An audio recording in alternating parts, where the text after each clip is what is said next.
Bueno, espero que les haya interesado la película. Y esta tarde invité a Francisco Segovia, poeta, y pueden entender por qué, traductor y además lexicógrafo, de modo que está en el centro de los temas de que trata la película.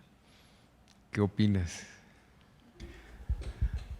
Creo que la película es bastante clara al respecto, pero me gusta cómo mezcla todos los temas en una sola cosa, donde el amor, el lenguaje y la memoria son lo que constituye a los seres humanos y lo que el detective trata de salvar es esa unión de todas esas cosas. Creo que está muy bien dicho cuando la computadora dice, Alfa 60, ¿no? La computadora dice, no hubo nadie antes de nosotros. Y las palabras quedan borradas, queda borrada la historia. A mí me recordó, eh, bueno, es una historia de siempre, la historia de las tiranías. El primer emperador chino, el que empezó a construir la muralla china, mandó quemar todos los libros de historia, todos los diccionarios, todo. Con él comenzaba algo nuevo y todo lo que hubiera antes resultaba, resultaba ser subversivo, ¿no? Eh, y lo que la película muestra de entrada es que es una película muy romántica en el fondo. El amor es subversivo, el lenguaje es subversivo para toda tiranía que trata de convertir a los hombres, la película lo dice varias veces, convertir a los seres humanos en hormigas, es decir, en autómatas. Es el sueño que ha aterrorizado a toda la ciencia ficción desde que empezó la ciencia ficción. Es el tema de 1984, es el tema de Fahrenheit 451, es el tema no sé, de muchas películas que han repetido esos temas desde que aparecieron esta y un año después apareció eh, Fahrenheit, filmada por un compañero de generación, otro francés, Truffaut. Se filmaron muy juntas. 1984 se había filmado un poco antes. En esta película hasta es toda oscura, como nunca hay luz natural, toda la luz es artificial. Es como si ocurriera toda de noche y en un laberinto. Siempre están en pasillos muy largos, caminan y caminan y hay puertas y puertas y están como dentro. Yo diría que están como, como los que viven en la caverna de Platón, que están dentro de la caverna y no saben que están dentro de la caverna, ignoran que son ignorantes, ¿no? Y que hay que sacarlos a la luz. Pero esa luz es el lenguaje y es el amor y es la memoria. ¿Qué opinas? Sí, sí, claro. Sí, precisamente el tema de 1984 es el mismo, solamente que de una manera, diría yo, muy rectilínea. En 1984 lo que expone Orwell es una sociedad totalmente controlada por una tiranía y el instrumento de la tiranía es una gran computadora. Una computadora que está presente en absolutamente todos los elementos de la vida de la gente que está bajo la tiranía. Y no solo eso, sino que también como aquí es la computadora la que controla el lenguaje. Incluso lo que uno lee en 1984 es lo que llama Orwell el newspeak, la nueva forma de hablar, en donde, por ejemplo, tergiversa el significado de las palabras y el ministerio del amor es el ministerio de la guerra.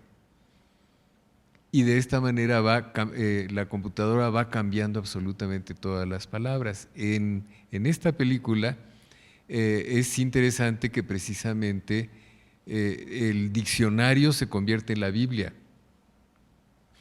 Es decir, en el catálogo de palabras que la computadora permite que se digan. y todo aquello que no permita a la computadora desaparece del diccionario. De modo que el diccionario es el instrumento de control de esta sociedad. Ahí se ve muy claramente la relación de 1984 con esta película. Pero, como decía Francisco, esta película va más allá, porque en la película lo subversivo está precisamente en la capacidad de la poesía, en la posibilidad que tienen los seres humanos de crear metáforas y de esta manera eludir el control del diccionario, que es enormemente importante. Y por eso el que al final Natasha sea capaz de articular "te quiero", porque de esta manera ha roto absolutamente con todo el control del lenguaje mediante el diccionario. También es muy interesante cómo toda la ciudad de Alphaville es una ciudad científica, ¿no?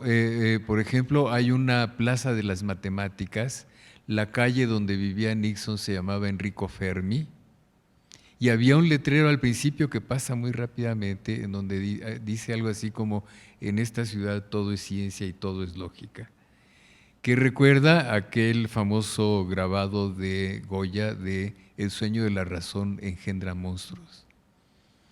De modo que está todo ligado en una reacción por parte de Godard en contra del riesgo de una sociedad totalmente controlada por los científicos, por la lógica.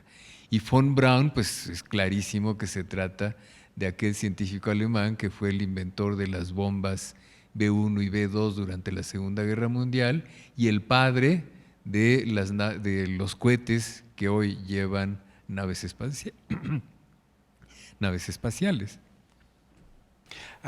Ayer, en la película de ayer, citaron a Wittgenstein, que decía: los límites de mi lenguaje son los límites de mi mundo.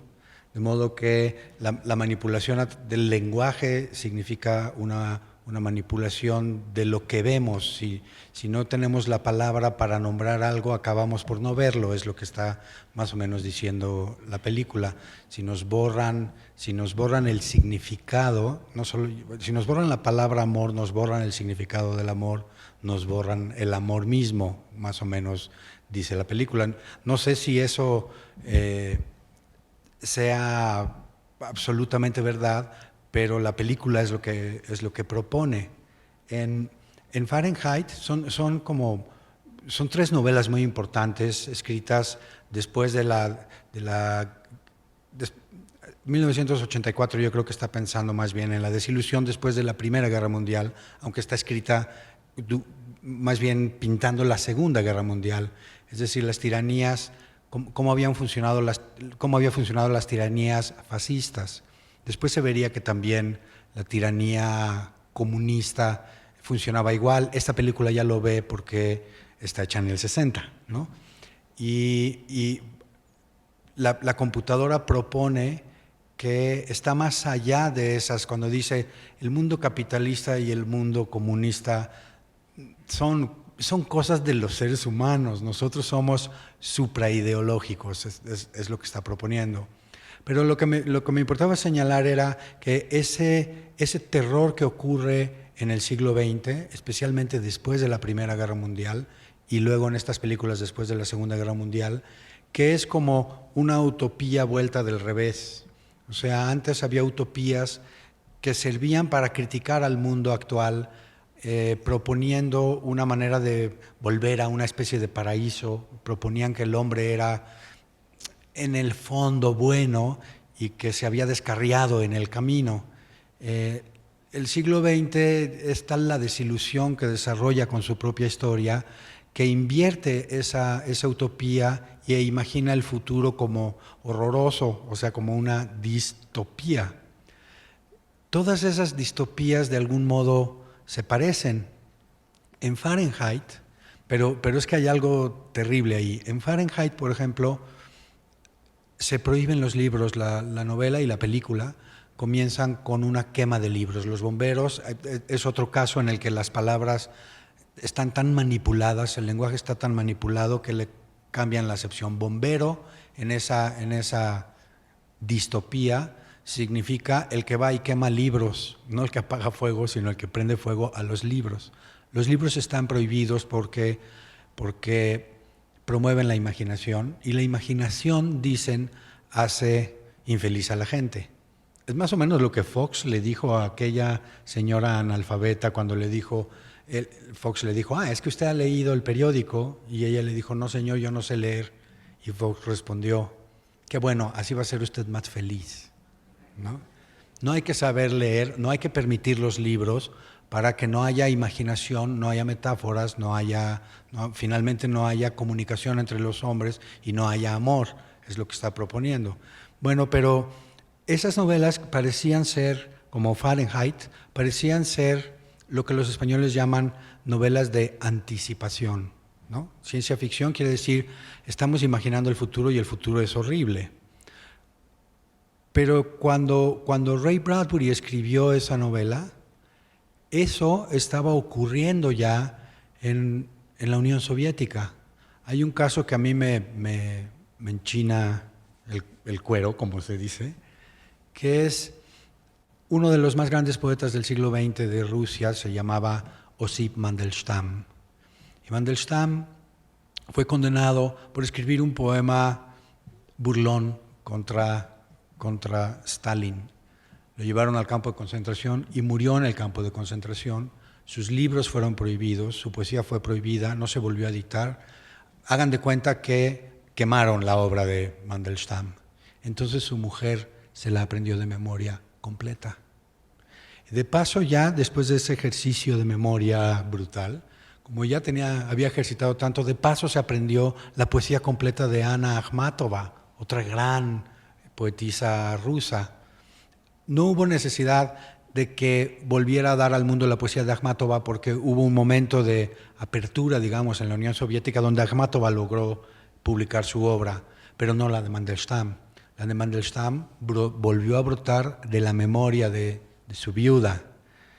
Entonces, eso que estaban imaginando como uno de los peores productos de la tiranía, se lo imaginaban, pero estaba ocurriendo en ese momento, ¿no? Sí, claro.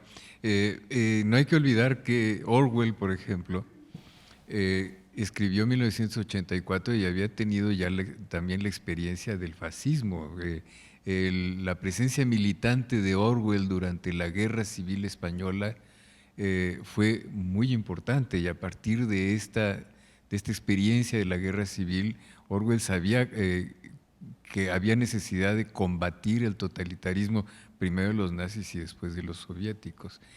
El otro aspecto es el de la memoria. La computadora, como dijo Francisco, dice, yo soy el presente y el presente es lo único que importa. Toda la memoria se tiene que borrar, porque borrando la memoria vamos a ser felices. De tal manera que, y claro, la memoria se manifiesta con el lenguaje. Es el lenguaje el que nos transmite esa memoria, esas memorias del pasado, que son las que constituyen en buena parte nuestra propia identidad personal. Y esta identidad personal en mucho es una identidad hecha del lenguaje. Bueno, hay un libro que tú me recomendaste leer hace años, hay un libro muy interesante que se llama El lenguaje del Tercer Reich, que muestra la manipulación del lenguaje que hicieron los nazis, cómo le fueron cambiando el sentido a las palabras.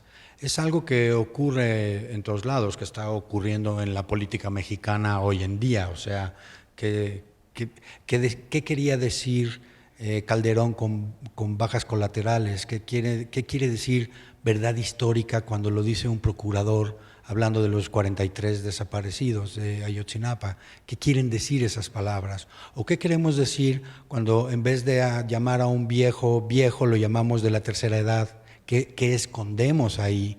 No, yo me siento insultado cuando me dicen, usted es de la tercera edad. no porque me sienta insultado por viejo, sino porque siento que el que me dice eso cree que ser viejo es un insulto. Entonces, todo tiene sus dos maneras. Ese aplanamiento del lenguaje que hace hombres pobres, menguados, la película lo subraya, todas estas novelas lo subrayan de alguna manera, se drogan todo el tiempo, ¿no? Están todo el tiempo tomando píldoras y entonces los tienen drogados. Es un tema muy común en la ciencia ficción, o se drogan o los lobotomizan, el caso es que los convierten en autómatas, como si fueran robots. Estos hasta tienen un número que es una alusión a los campos de concentración y al número de serie del robot, ¿no? Es la misma cosa. Uno de los rasgos aquí del lenguaje que más me gustan en esta película es que todo es muy sombrío, todo es muy plano, todo es muy en el mismo tono. El mismo personaje, el agente secreto es en realidad, ¿no? El agente secreto, la verdad es que es odioso, ¿no? Es muy antipático, es feo, es como que dices, ¿cómo la princesa, como él la llama, cómo la princesa se va a enamorar de este patán, ¿no? Pero es que es el único que es humano y es el único que entiende qué es la poesía, qué es el amor. Y la película lo muestra de una manera muy padre. Es el único que se ríe en toda la película. En la película dice cuéntanle la historia número 432, ¿no? Y ella cuenta la historia 432 que no entiende, ni la entienden los policías, ni la entiende nadie. Solo la entiende él, que se ríe. Y esa es como si fuera el interrogatorio último, ¿no? A ver, vamos a probar si este es humano. ¿Cómo probamos que es humano? Porque se ríe. Y hay una especie de mecanismo muy parecido entre nosotros, que somos lexicógrafos, lo podemos contar. Hay un mecanismo muy parecido entre definir una palabra, hacer un poema y contar un chiste. Siempre se trata de que en el centro hay algo que no está del todo dicho. Y entonces hay una ambigüedad en la palabra. Aquí, claro, es un juego de palabras lo que despierta la risa, ¿no? Normalmente en los chistes eso es lo que pasa, ¿no? No sé, el señor que dice, le vendo un huevo, y yo para qué lo quiero vendado, ¿no? Está interpretando esos juegos de palabras no son posibles, no los entendería una computadora. Que otra manera de decir eso es, la computadora puede tener memoria, mucha más memoria que cualquier ser humano, mucha más memoria que la humanidad completa. Sí, puede tener memoria, lo que no va a tener son recuerdos, ¿no? Esa humanización que da el amor, el afecto y la experiencia, ¿no? Y además el lenguaje de la computadora es solamente un código. Es decir, es un conjunto estipulado de palabras con sus significados. De tal manera que cualquier cosa que se salga del código es incomprensible. Y por eso es preferible borrarla, eliminarla para conservar el código. Mientras que las lenguas no son códigos. Entonces la creatividad de las lenguas es permanente y siempre supera cualquier barrera de un código. Sí, en la película el código, digamos, está asimilado con las reglas estrictas de la lógica, ¿no? Y en la película se presenta ese problema como si no te comportas lógicamente, o sea, según el código, pues te cortamos la cabeza, ¿no? Ahora, la película está haciendo alusión, lástima, los subtituladores, o como se diga, los traductores, debieron marcar algo que al hablar no se puede marcar, pero que los traductores hubieran podido marcar. Está lleno de citas de versos, sobre todo del libro que sale, del libro que enseñan, de Paul Eluard ahí, ¿no? Pero hay muchos otros versos. Hay un cacho en donde dice, por ejemplo, un verso muy famoso. Dice, siempre le repiten lo mismo, ¿no? Y le dicen, ¿y usted, la señorita que lo lleva por el pasillo a su habitación, siempre pregunta lo mismo? Están, ¿no?, programadas para para decirle, ¿y quiere usted, está usted cansado? Si quiere puede dormir. Y él dice, dormir, dormir, quizás soñar. Es un verso famosísimo de Shakespeare. Hay un cacho en donde dice, el tigre me desgarra. Eso es Borges, son versos de Borges. Está llena la película de todo eso, lástima que no, digo, y debe haber más que yo no logré pescar al vuelo, ¿no? Pero la película misma está construida recordando versos y poniendo versos, es decir, ejercitando su propia memoria, ¿no? Y hay un montón de homenajes al cine, o sea, este detective recuerda mucho a los detectives del cine negro norteamericano, que estaba muy de moda en los directores de esta generación francesa de la nueva ola, la Nouvelle Vague, admirar a Hitchcock y admirar a Orson Welles y hacer cine como de ese estilo. Este personaje como que quisiera ser Humphrey Bogart o alguien así, ¿no? Una cara dura, feo, pero Su seductor. gabardina. La gabardina, sí. Sí, hay todo ese juego. Entonces la película misma pone en acto todo lo que está defendiendo, ¿no? Sí, eso también es interesante. Este cine de Godard desde cuando empieza la moda del llamado cine de autor. Y además muy ligado a una famosa revista francesa de cine que se llamaba Cahiers du Cinéma. Todos estos directores, Godard, Truffaut, ahora se me van otros nombres, todos ellos estaban en torno de la revista Cahiers du Cinéma. Y casi diría uno que hacían las películas para seguir el diálogo que tenían en su revista. Entonces, sí, de hecho, antes de hacerse directores fueron críticos. Eso es muy curioso, por eso es un cine en cierto modo intelectual. Hay otros, Chabrol, Romer, bueno, y hay unos que son como de la misma época y se mezclaban, pero los consideran un poco aparte, Marguerite Duras y Rob Grillet. Rob Grillet, claro. Y Alain René. Uh-huh. Es un momento importante en el cine francés, que es por un lado quererse deshacer de la vieja forma de hacer cine, pero hecha por los críticos convertidos en directores, de modo que tiene algo muy intelectual también, aunque rechazaban el intelectualismo. No hay nada más intelectual que rechazar el intelectualismo, ¿no? Hay otro aspecto que sí se nota, pero de pasada, ¿no? Nos están hablando de una especie de ciudad del futuro y sin embargo esta ciudad no son más que las calles de París en 1964. Y además nos hablan de galaxias, ¿verdad? Alphaville está en una galaxia y los países exteriores están en otras galaxias.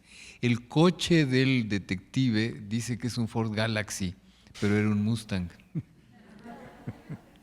Es que y luego cuando se identifica dice que es un detective, que es un periodista de Figaro Pravda, que es unir la derecha francesa del Figaro con el Pravda soviético.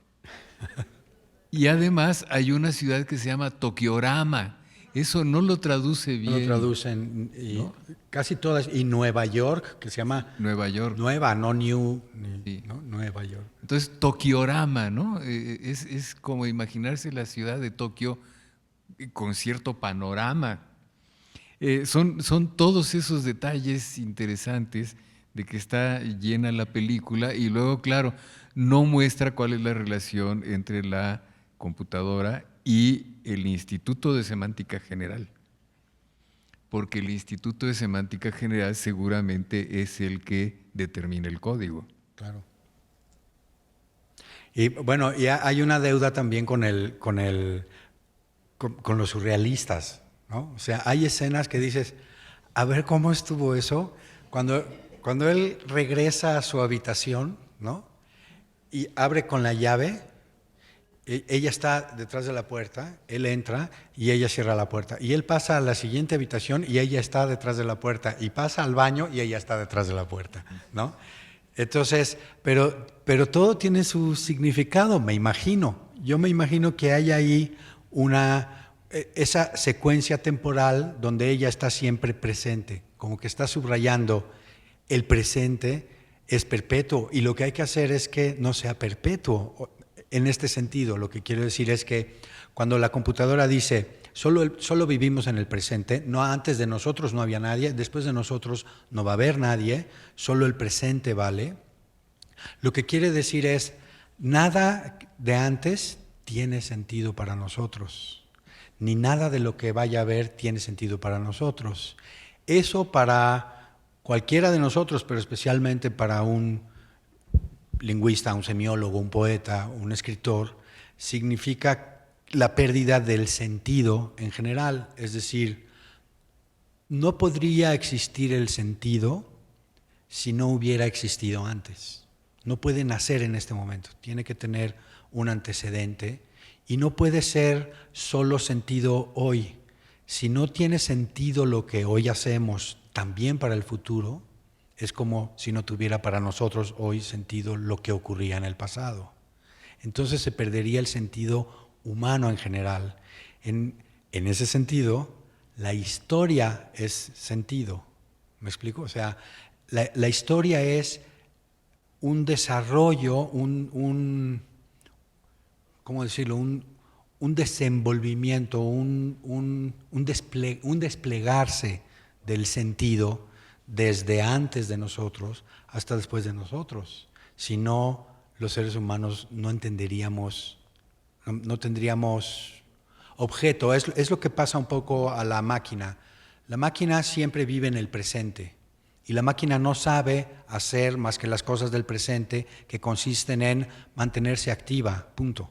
Puede no tener ningún fin, no tiene meta, no vislumbra el futuro. Una máquina no sabe lo que hace. Hay ahora una película reciente sobre Alan Turing, el que inventa las computadoras, de hecho, sobre la máquina de Turing, y están tratando de descifrar el código de los alemanes. La máquina se llama Enigma, por eso. Y trabaja y trabaja, y en la película hay un momento en que Turing dice, es que lleva días trabajando en la máquina, y dice, es que no sabe qué está buscando, ¿no? La máquina no sabe qué está buscando, se lo tiene que decir el ser humano, ¿no? Entonces, ese presente de la máquina, un presente eterno, es un presente sin futuro y por lo tanto sin ilusión, sin esperanza, sin fe, sin apuesta, sin nada. En ese sentido, es una actividad automática, que es casi lo contrario de la libertad, ¿no? Sí. Si estuvieron en la película de ayer, verán que hay una relación, porque en la experiencia de Kaspar Hauser, cuando aparece ya en la sociedad, cuando sale del calabozo, no tenía recuerdos y no tenía lenguaje. En el momento en que empieza a adquirir el lenguaje, empieza a tener recuerdos y empieza a soñar.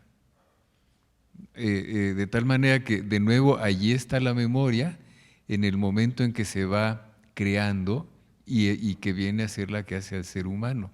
Y ahora que está diciendo a propósito de la máquina, que la máquina solo vive en el presente y no sabe cuál es el sentido, eso nos acerca al tema de la película de mañana. ¿No? Porque en la película de mañana ese es el conflicto central de los robots, de cuál es el sentido. De esto hablaremos mañana, pero eso es lo que establece la relación entre la película de ayer, esta de hoy y la de mañana. Bueno, ¿les damos lugar a preguntas? Sí. Si ¿Sí? alguien quiere. Creo que alguien tiene un micrófono por ahí, ¿verdad? Sí. Bueno, buenas noches. Mi nombre es Leobardo. A mí me llamó mucho la atención la parte en que se ve claramente cómo está la existencia en ese entonces de los 60s y que hasta la fecha sigue viéndose con la actual guerra que se da entre Estados Unidos y China y Rusia, de una llamada inteligencia que está por encima de estos dos frentes que se dieron en la Guerra Fría. Al respecto, ¿qué podría decirme si ese dominio que se da en los 60s, de esa inteligencia, hasta la fecha se sigue dando, ya no solo por el bloque comunista, con la tecnoburocracia que a cargo de Stalin y de los famosos soviet, que ahí se vio claramente, por ejemplo, en los operadores, hoy hay operadores virtuales. ¿Qué tan actual tiene esa inteligencia, vida todavía para comandar una probable guerra invisible que no se ve en la actualidad?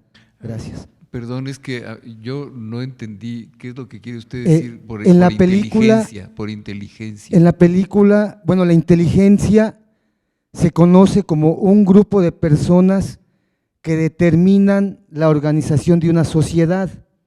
La famosa inteligencia que se daba en los 60s, en la guerra fría de la Unión Soviética contra los Estados Unidos, o estos dos bloques que se dieron. Sí. Si en la actualidad se percibe que todavía existe ese, yo podría llamarle como gran tercer poder, que descansa precisamente en ese núcleo de intelectuales que determinan el rumbo de sociedades organizadas como la que estamos viendo actualmente cuando ya no hay Guerra Fría.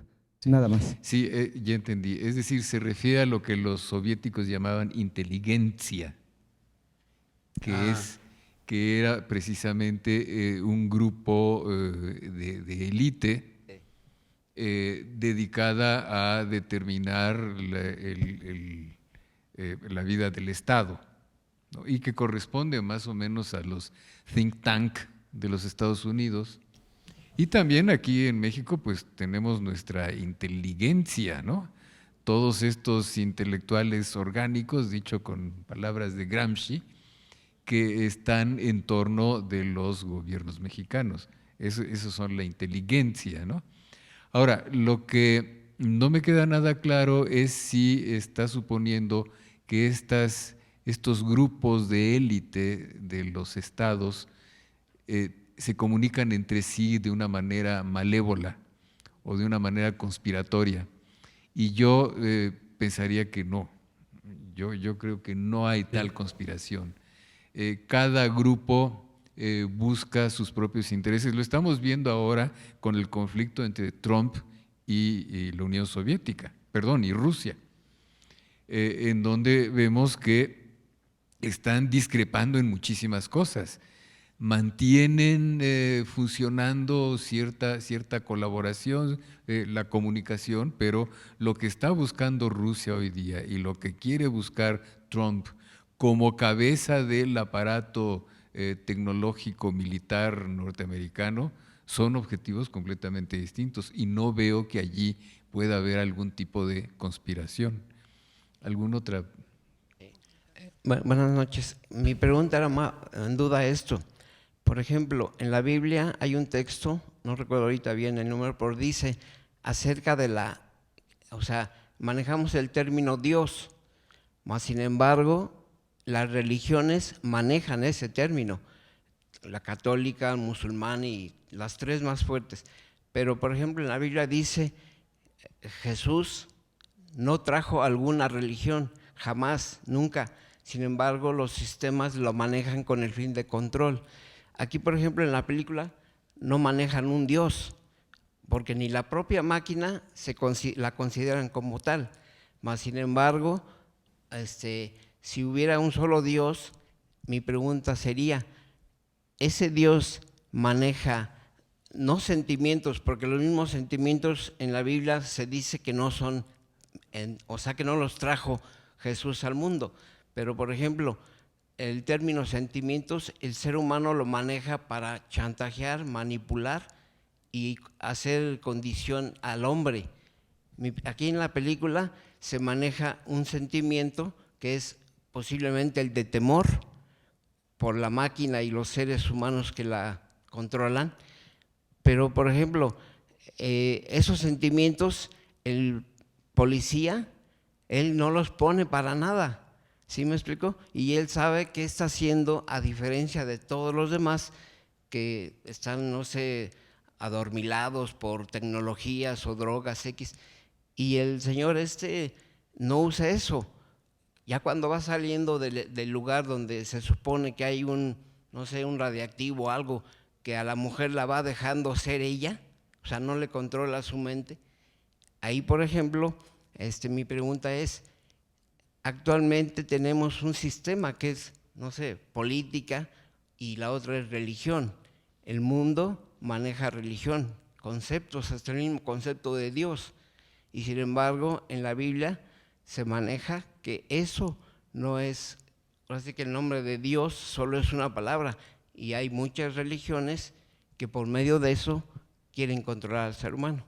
Mi pregunta es, ¿la película maneja algo de ello o abre para que el ser humano... Yo diría que sí, que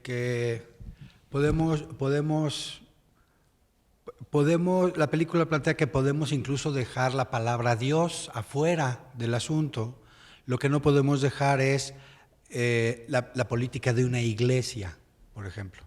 Entonces, yo sí diría que podemos separar la creencia en Dios, la fe en Dios, que es algo que la película defiende. Hay un momento en donde dice la esperanza y la fe, ¿no?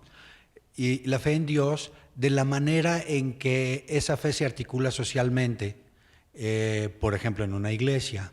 Entonces, hay organizaciones de las iglesias basadas en ese Dios, o sea, que defienden ese Dios, que hacen tropelías. Por ejemplo, otras de las grandes quemazones de libros las hizo la Inquisición, ¿no? En México no nos quedó nada de lo que habían escrito los mayas, que habían inventado la escritura, y no quedó nada, ¿no? Y fue la Inquisición. No quedó nada en Córdoba y Granada de la gran literatura que ahí se hizo, árabe, que ahí se hizo, porque la Inquisición mandó quemar los libros. Esa Inquisición yo diría que es una de las encarnaciones de la religión, pero esta película muestra que esas tropelías se pueden hacer porque son una organización social y se pueden hacer en nombre de cualquier otra cosa, aunque no sea Dios, se pueden hacer en nombre de la lógica, que de todos modos funcionarían igual, ¿no?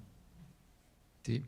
A ver, quisiera que nos hicieran, a mí en lo personal, nos hicieran favor de comentar lo que voy ahorita a expresar. Yo lo veo mucho en los periódicos, y lo reviso mucho para algunas cosas. Por ejemplo, dicen los narcos, a los policías les faltan huevos para capturarnos.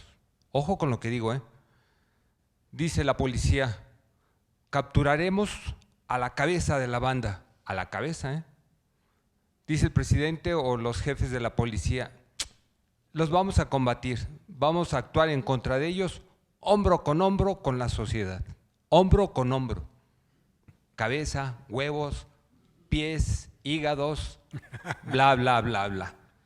Su comentario, por favor. Yo sé que es un eufemismo, lo he tratado de digerir por la metáfora, por el eufemismo, por varias cosas.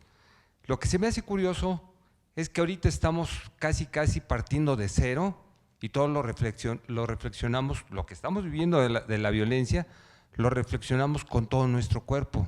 Eso es lo que me llama la atención. No, bueno, lo que sucede es que parte de nuestro patrimonio verbal consiste en, por ejemplo, en el caso de cabeza. Cabeza no solamente significa esta parte del cuerpo humano, sino cualquier elemento director de algo. Y por eso las cabezas de los narcos son los elementos directores de algo. Trabajar hombro con hombro, pues es una forma tradicional que hemos heredado para decir que trabajamos juntos. Francisco y yo realmente trabajamos hombro con hombro todos los días, ¿verdad? No son propiamente metáforas, son maneras de hablar tradicionalmente fijas y que nos permiten entendernos perfectamente, ¿no?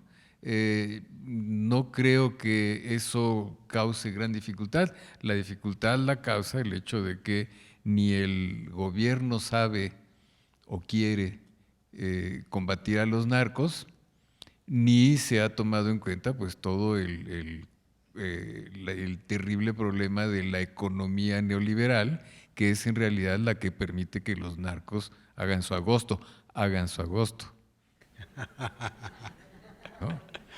Sí, yo incluso diría que usamos el cuerpo humano para muchísimas cosas. O sea, decimos que un río tiene tiene brazos, decimos que el pie del árbol, decimos que, en fin, o sea, usamos, sí, metafóricamente, y luego se lexicalizan y ya no tenemos que explicarle a nadie. O sea, la hoja de papel ya nadie siente que tenga que ver con la hoja del árbol, pero de ahí viene, ¿no?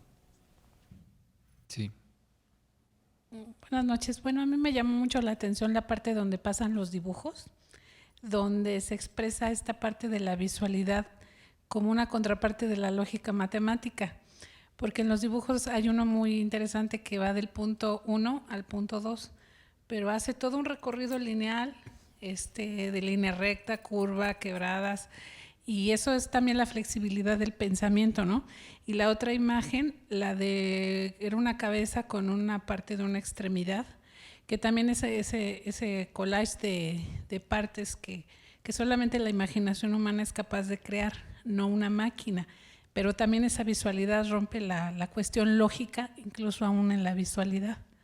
Sí, digo, es la parte que a mí me llamó más la atención, porque cuestiones lingüísticas, pues realmente no ignoro mucho, pero en cuestiones visuales yo entendí que también, por ejemplo, el arte, el dibujo, puede hacer romper estas formaciones lineales de pensamiento. Sí, pues sí, yo creo que sí, por supuesto.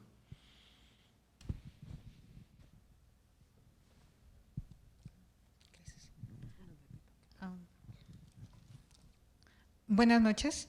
En relación a la poesía y en la actualidad, como ya algún otro asistente aquí a la sala, podríamos asumir que es como un elemento que nos puede liberar o atenuar las condiciones de violencia que está viviendo nuestro país, y que la palabra sea usada por gente que se dedica a la información, como los periodistas, que son actualmente blanco de mucha violencia, tanto institucional como del crimen organizado. ¿Sería posible que a través de la poesía podríamos encontrar un elemento de cura?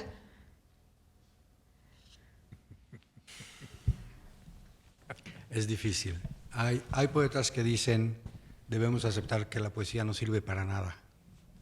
Hay poetas que dicen, la poesía sirve, por ejemplo, de consuelo. Lo que a mí me importa lo que yo podría decir, es simplemente que la poesía es es una de las muestras de lengua libre, de lenguaje libre. Es decir, el poeta está en pleno dominio y está tratando de decir algo sin engañar. El poeta de verdad, quiero decir, el poeta auténtico, no el que se finge poeta para ganarse unos pesos. El poeta de verdad quiere decir algo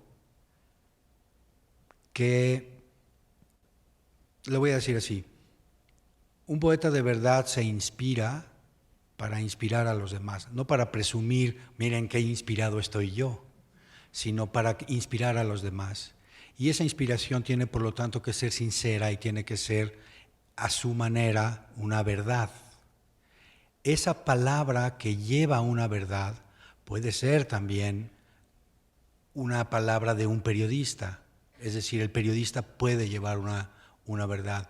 Claro que la poesía, como nadie la lee, y menos que nadie la policía y el ejército, ¿no? Por lo menos en este país, en Rusia no, cuidado, que en Rusia metían primero que nadie a los poetas a la cárcel. En México no, porque no leen poesía. Stalin era un tirano, pero era bastante culto. Nerón era un tirano, pero él mismo era poeta y lloraba, eso sí, era muy cursi. No van muy separados, el tirano que es muy cruel y muy cursi, van juntos, o sea, no se imaginan ustedes a Donald Trump, ¿no?, haciendo todos esos pucheros como de Mussolini, esa cara de niño berrinchudo, y después llorando. Yo me lo imagino clavado, llorando por cualquier tontería cursi, ¿no? Bueno, lo que quiero decir es que los poetas aquí no están siendo asesinados, aquí están siendo asesinados los periodistas. En Rusia eran los poetas, y también los periodistas, pero eran principalmente allá los poetas. Ese compromiso de quien escribe con la verdad, creo que no es exclusivo de los poetas. Los poetas deben tenerlo siempre. Los periodistas a veces les pagan por eso. A los poetas es muy difícil que les paguen por nada. Pero creo que sí hay, digamos, una visión del lenguaje como conductor de una verdad que se ve en la poesía, que un periodista puede aprovechar para fijar su posición delante de la lengua y de la verdad misma. Perdón, ahora intervengo yo para preguntarle algo. ¿No crees que también depende del papel social de la poesía? Porque a propósito de los poetas rusos, Mayakovsky o Yevtushenko llenaban estadios, ¿no?, cuando leían sus poemas. Creo que algo semejante ocurre en Colombia. Cada vez más, sí. Es decir, ¿qué papel social tenía la poesía, o a lo mejor lo sigue teniendo en Rusia? ¿Qué papel social tiene la poesía en Colombia? Y en cambio, ¿qué papel social tiene la poesía en México? En Rusia se está perdiendo. La poesía fue muy importante incluso durante el régimen comunista, aunque desde luego eran los poetas que le convenían al régimen, que se fue quedando sin ellos porque como había ese compromiso con la verdad, los primeros poetas que fueron poetas orgánicos, digamos, eran poetas que tenían esperanzas en el comunismo, eran poetas comunistas y creían en el compromiso social, que la poesía debía tener un compromiso social. Pronto se fue viendo que los estaban metiendo uno tras otro a los campos de concentración y los estaban matando, y entonces se fue quedando el régimen sin poetas. No se quedó la Unión Soviética sin poetas, se quedó el régimen sin poetas. En México yo creo que lo que pasa es que, como casi todos nuestros males, todo proviene de que la educación en el país es un desastre, de que hay que educar mejor al país y hay que educar a los niños en la poesía. O sea, ahora me encuentro con chavos que son gente culta, que incluso que escriben, que no han leído a Rubén Darío. Y a mí me escandaliza un poco eso. Digo, eso no es que tú tengas que ir a descubrir quién es Rubén Darío, te lo tendrían que enseñar en la escuela y no lo enseñan, ¿no? Y Darío es uno, o sea, ya no digamos Quevedo, López Velarde, etcétera, ¿no? Pero este es Darío, el más grande, ¿no? Sí. Buenas noches, muchas gracias por tantos conocimientos que nos llevamos. No sé, los míos los llevo como a conclusión, ¿verdad? Que en lo que vimos ayer y en lo que también ahora, de que al fin y al cabo estamos hechos de tal manera que los sentimientos afloran en X momento a las personas que logran defenderse de esta tecnología tan tremenda. Simplemente lo estamos viendo con el teléfono, que ya la familia pues ya nada más escribe el mensajito y ya nada más, y lo que dijeron de que una palabra, ay Dios, yo quería escribir esto y el teléfono me dio otra, me la borra, y entonces pues es una cosa que mientras no perdamos esa sensibilidad de que a los hijos, a los hermanos, a los primos, veo mucha gente joven, pues que recuerden inducir en los libros, porque eso es una cosa terrible. Entonces, pues es un conocimiento particular, ¿verdad? Ayer cuando el chico llora, quiere decir que sus sentimientos afloraron. Así ahora, al fin y al cabo, se sensibilizó la chica y pudo escapar de esa tecnología tan terrible que nos está empezando a oprimir. Muchas gracias. Sí, gracias. Quizás una última. Hola, buenas tardes, buenas noches. Yo quería preguntar, bueno, hacer la observación de que las películas en el conservatorio, las 3 películas que se van a pasar en total, son películas ya antiguas. Yo creo que si algo falta un poco en este tiempo es que el cine otra vez retome tratar de tocar este tipo de temas, porque, por ejemplo, Godard está muy centrado todas sus películas en el estudio del lenguaje. Por ejemplo, su última película, la de Adiós al lenguaje, que es también muy importante, pero fuera de ellos, ya no, de esta nueva ola francesa y eso, ya no hay cineastas que estén tocando este tipo de temas. ¿Cuál creen que sea la importancia? O bueno, que no son tan reconocidos como ellos. ¿Cuál creen que sea la importancia de que las letras y la lingüística se retome en el cine? Yo la verdad creo que estas películas son sintomáticas de todo un género, que inventaron un género. Hay muchísimas y recientes. Hay una mucho mejor que cualquiera de la Guerra de las Galaxias, pero del propio Lucas, que se llama THX 124 o algo así. Hay otra que se llama Ex Machina. Hay una serie de televisión de robots que también se trata de que se humanizan. No, el tema sigue y o sea, hay millones de cosas sobre eso muy recientes. Estas películas, digamos, como que abrieron el tema, por eso es importante traerlas. Pero el tema continúa, es casi un género en sí mismo. Ahora, lo que pasa es que yo creo que también ha cambiado naturalmente la sensibilidad. Hoy en día la sensibilidad de que dispone todo el mundo es una sensibilidad muy diferente de la de los años 60, 70.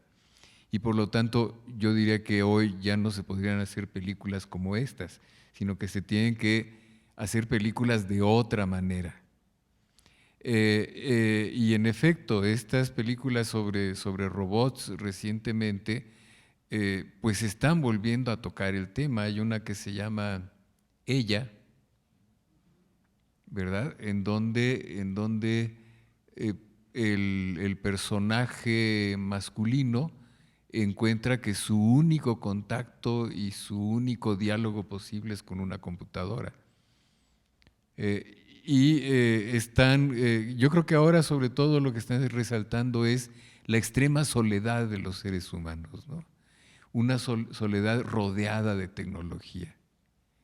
Y entonces pues cambian los temas, pero sí la preocupación por el control de las computadoras, por la libertad del lenguaje, etcétera, esa preocupación creo que continúa.